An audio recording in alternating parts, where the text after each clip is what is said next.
歡迎收睇節暴雨消息。天文台喺下午6點45分發出黃色暴雨警告信號，去到8點40分取消，而雷暴警告現正失效。一股活躍偏南氣流正為廣東沿岸帶來驟雨及雷暴。過去2、3小時，大嶼山、屯門及西貢錄得超過30毫米雨量。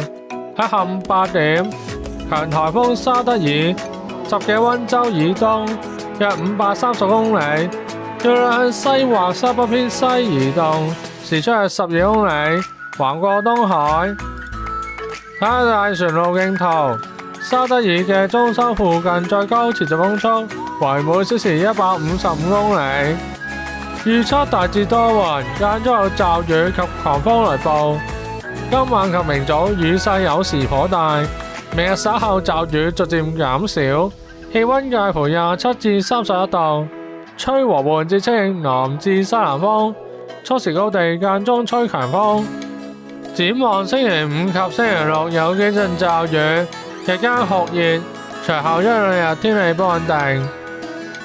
今次嘅暴雨消息講到呢度，多謝收睇，拜拜。